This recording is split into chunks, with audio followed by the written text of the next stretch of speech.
Hi everyone, my name is Purnavasi and most welcome to another important questions. और आज का हमारा सवाल क्या है, define following terms with respect to concrete. अच्छा, कंक्रीट से हमें चार पांच टर्म को डिफाइन करना है। पहला वर्केबिलिटी, इसके पिछले वीडियोस में भी हमने बात करी थी वर्केबिलिटी के बारे में, तो मैं इस पर ज़्यादा डिटेल में नहीं जाऊँगा, बस इसको स्क्रिप्ट को पढ़ लूँगा, ठीक चलेगा। दूसरा क्या है, हमारे दूसरा सवाल होगा सेग्रीगेशन, ठीक है। तीसरा हमारे पास होगा ब्लीडिंग क्या है, और चौथा होगा right the nominal proportion of concrete. तो ये बेसिकली 7 मार्क्स का पूछ सकता नहीं, 7 मार्क्स का ही पूछेगा।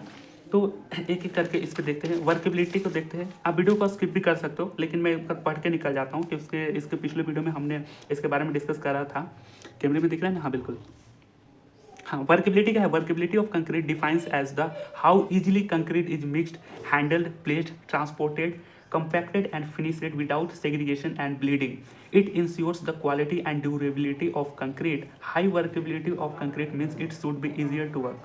तो वही है कि कितने अच्छे से हम कंक्रीट को मिक्स कर पा रहे हैं, हैंडल कर पा रहे हैं, प्लेस, ट्रांसपोर्टेड, कंपैक्टेड कर पा रहे हैं, फिनिशड कर पा रहे हैं बिना किसी सेग्रीगेशन और ब्लीडिंग के। ये दोनों टर्म्स को भी समझेंगे, बहुत ईजी है।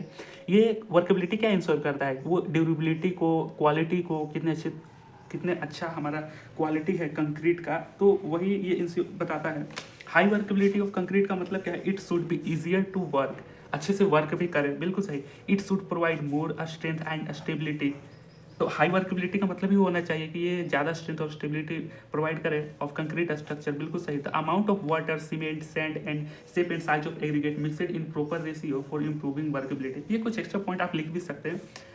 तो अब अगले सवाल की तरफ मूव करते हैं। ये एक सिंपल रहा। दूसरा हमारा सवाल क्या है? सेग्रीगेशन। सेग्रीगेशन है क्या? ये हालांकि आपको बड़ा लंबा चौड़ा डेफिनेशन दिख रहा होगा, लेकिन समझ जाओगे तो आप खुद से भी लिख सकोगे, ऐसा कोई इशू भी नहीं है, ठीक है। लेकिन कई बार क्या होता है ना कि एक सफिशिएंट अमाउंट ऑफ वर्ड लिखना मेरा फर्ज भी बनता है, क्योंकि नोट्स बना रहे हो तो वो 4 मार्क्स का, तो 4 मार्क्स का दिखिए ना भाई। ऐसे आप कम भी लिखो तो कोई दिक्कत नहीं, ऐसे मार्क्स चूज की तरह तो नंबर तो काट ही लेते हैं। क्या पढ़ते हैं? Segregation is the separation of constituent materials present in A concrete. तो मतलब कि कंक्रीट में जो मटेरियल्स है, मैंने बताया था कि कंक्रीट में क्या क्या होता है, सीमेंट होते हैं, सैंड होते हैं और एग्रीगेट, इसी का तो मिक्सचर्स होते हैं। तो इन्हीं मिक्सचर के बीच में सेपरेशन होना, यानी segregation is the separation of constituent material present in concrete.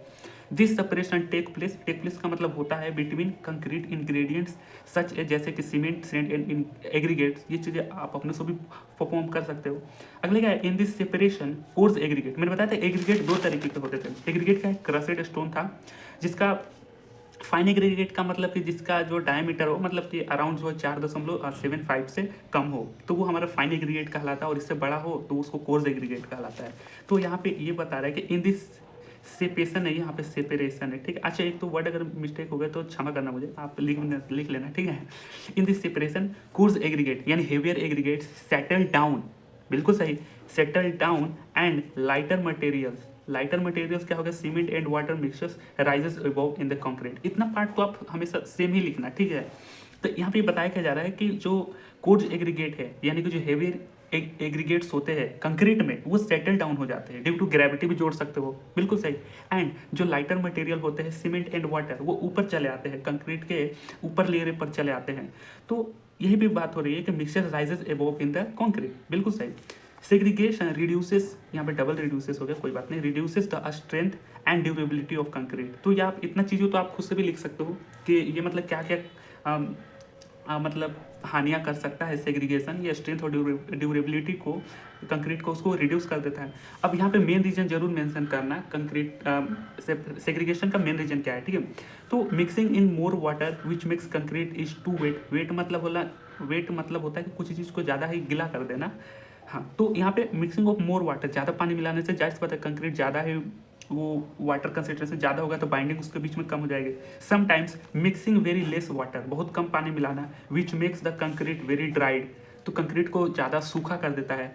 And binding forces between these ingredients, binding forces between these ingredients का मतलब पता है क्या होता है? इंग्रेडिएंट्स का मतलब सामग्री होता है, मतलब कंक्रीट को मिलाने में जो सीमेंट, सैंड, एग्रीगेट होता है, उसी को इंग्रेडिएंट बोलते हैं। बिकम्स वेरी वीक, बहुत कम हो जाएगा।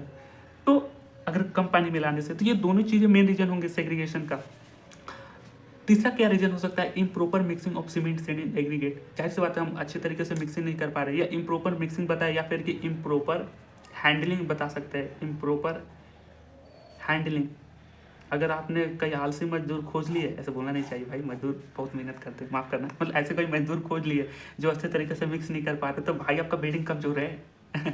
तो ये ठीक है, आप ये चीज़ों को अपने से बना भी सकते हो, बस इतना डेफिनेशन आप जरूर ध्यान में रखना कि वो सेपरेशन ही होता है। अगर चीज़ें समझ भी गए हो तो आप कुछ ना कुछ लिख लोगे, आई नो। अच्छा, अगला पॉइंट पे चलते हैं, ब्लीडिंग क्या है। जाहिर सी बात है, ब्लीडिंग का हिंदी में अगर तात्पर्य देखा जाए, इसका मतलब बहावपन होना, यानी कि हम ज़्यादा पानी मिला रहे हैं। तो वही है, bleeding is a form of segregation, ये सेग्रीगेशन का ही फॉर्म है, इन विच, जिसमें some water from the concrete comes out to the surface of the concrete. तो यहीं पे है कि ज़्यादा पानी मिलाने से क्या है कि वाटर के मतलब पानी जो होता है कंक्रीट के ऊपर चले आते हैं, comes out to the surface of the concrete, या फिर ऐसे ही बोल सकते comes out to the top layer of the concrete. बिल्कुल सही। ब्लीडिंग टेक्स प्लेस, ये तभी होता है when we mix excessive water content in mixture, ज़्यादा पानी मिलाने से। Due to this excessive water binding forces between concrete ingredients become very less, which makes very less durable and weak, बहुत कमज़ोर और बहुत कम ड्यूरेबल बना देता है, तो ज़्यादा पानी मिलाने से। तो ये कुछ खास नहीं था, आप खुद से भी लिख सकते हो। लेकिन ये सवाल बहुत इंपॉर्टेंट है, चौथा। चौथा क्या है हमारा, nominal proportion of concrete. Nominal proportion of concrete, इसको मैं थोड़ा सा 2 मिनट के लिए दिखाता हूँ, ठीक है। नॉमिनल प्रोपोर्शन क्यों बनाया गया, कई बार होता है ना कि कंक्रीट के मिक्सचर्स में बहुत सारे लोग बताते हैं कि कंक्रीट में सीमेंट का मिक्सचर 1:5:10 होना चाहिए। नहीं, कोई बोलेगा कि 1:1.5:3 होना चाहिए, यानी सीमेंट 1 डालो और 1.5 सेंट डालो। सेंट मतलब कि वो जो बालू है, और 3 एग्रीगेट, 3 के अनुपात में एग्रीगेट डालो। तो इस तरीके के मिक्सचर होते हैं। तो बेसिकली हमने देखा था, मतलब जो बहुत सारे हायर एक्सपर्टीज होते हैं तो अलग अलग प्रकार के मिक्सचर्स बनाते हैं। तो पहला हमारा होता है नॉमिनल। नॉमिनल मतलब जो स्टैंडर्ड मिक्सचर होते हैं। फिर उसके बाद डिजाइन मिक्सिंग तरह होती है। डिजाइन मिक्सिंग में हम क्या मतलब होता है कि कंक्रीट को मिक्सर को इस तरीके से तैयार करते हैं डिजाइन मिक्सिंग में, वो अच्छी खासी स्ट्रेंथ और ड्यूरेबिलिटी और वर्केबिलिटी मिला पाए। तो स्टैंडर्ड होते हैं, मिड रेंज मिक्सर्स होते हैं। तो ये कुछ ऐसे होते हैं। तो यहाँ पे देखना, normal proportion of concrete is also known as a standard ratio of cement, sand and aggregate. तो एक स्टैंडर्ड रेशियो है जो नॉमिनल, नॉमिनल मतलब कि पहला चीज़ है, जो फर्स्ट कैटेगरी का प्रोपोर्शन है इन कंक्रीट। तो standard ratio of cement sand aggregate in concrete, बिल्कुल सही। It is mixed without any more details, mix designs and calculation. ये बनाया इसलिए, ये मतलब मिक्स किया जाता है बिना किसी एकदम खूब ज़्यादा कैलकुलेटिव वे में, और ज़्यादा डिटेल इसकी ज़रूरत नहीं होती है ये नॉमिनल प्रोपोर्शन को बनाने के लिए। यहाँ पे ये बताया जा रहा है कि it is pre defined based upon past experience and standard guidelines. कुछ पास्ट एक्सपीरियंस और स्टैंडर्ड गाइडलाइंस होते हैं जिसके थ्रू हम इसका मिक्सिंग बनाते हैं।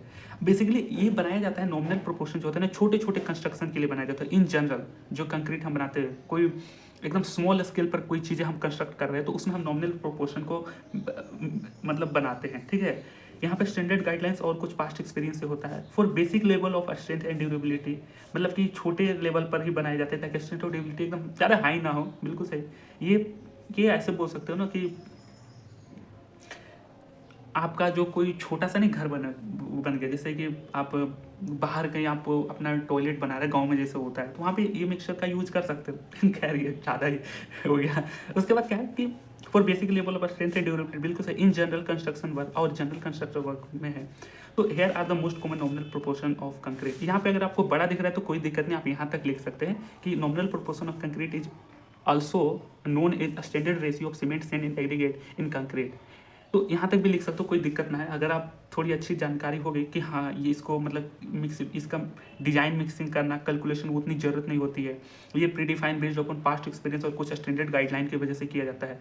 इसका बेसिक लेवल पर स्ट्रेंथ और ड्यूरेबिलिटी प्राप्त करने के लिए इस प्रोपोर्शनल को हम मिलाते हैं, इस मिक्सचर को हम बनाते हैं।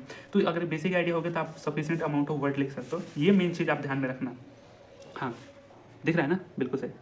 यहाँ पे क्या है कि grade of concrete, basically concrete का ग्रेडिंग जो है ना वो एम से डिनोट करता है। ये टेबल को आप ध्यान में रखना, बहुत आसान है। पहले यहाँ पे सीरियल नंबर लिख देना, और उसके बाद ग्रेड ऑफ कंक्रीट में यहाँ से 5 से शुरुआत करना। यहाँ पे थोड़ा सा एक बाधा आ गई है, कोई बात नहीं, बाधाओं को पार करेंगे। 7.5 आप याद रखना। उसके बाद सब 5 के मल्टीपल्स में, ठीक है, 10, 15, 20, और जो 25 आता है मतलब M25, इससे ऊपर या इसको भी, ठीक है, वो डिजाइन मिक्सिंग के लिए होता है। डिजाइन मिक्सिंग मैंने बताया कि इसका मतलब होता है कंक्रीट का मिक्सचर को इस तरीके से तैयार करना ताकि अच्छी खासी स्ट्रेंथ और ड्यूरेबिलिटी और वर्केबिलिटी मिल सके। तो ये बेसिकली जो M25 से M25 और इससे ऊपर के जो बनाते हैं वो एक्सपर्टीज ही बनाते हैं।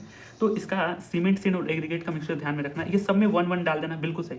इसके बाद ये 5 है ना, 5 इसमें कर देना, इसके नीचे डिक्रीज करते जाना, 1 1, 5 4 3 2, इसके बाद 2 का 1 मत करना, 1.5 है यहाँ पे, बस ये भी एक बाधा ध्यान में रखना।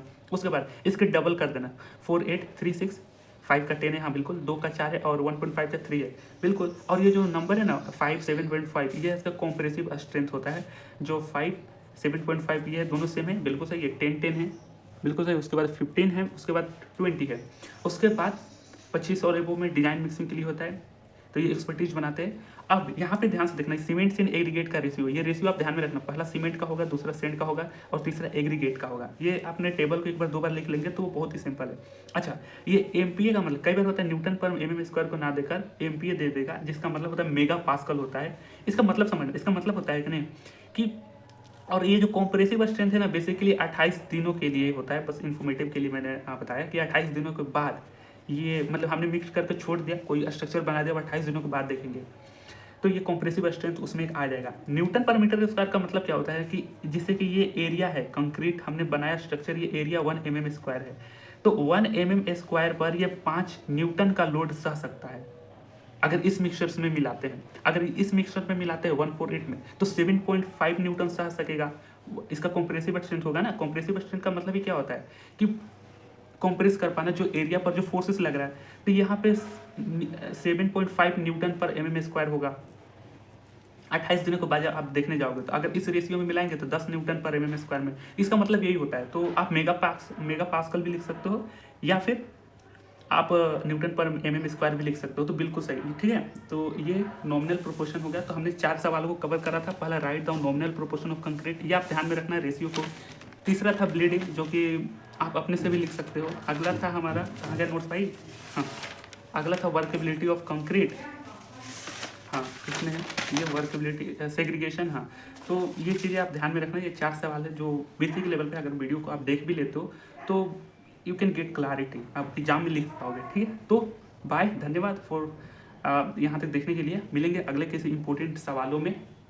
तो एग्ज़ाम की तैयारी करते रहिए। आई थिंक 19 को एग्ज़ाम है ना, 19 फरवरी को। मेरा भी 10 फरवरी को बीएमई का एग्ज़ाम था, मेरा भी 19 का है। और ऑनेस्टली बताऊँ कि मैंने अभी तक नोट्स भी नहीं बनाए, मैं तो अभी जस्ट नोट्स बना रहा हूँ। तो ठीक है, thanks for watching and stay tuned till the last. तो बाय।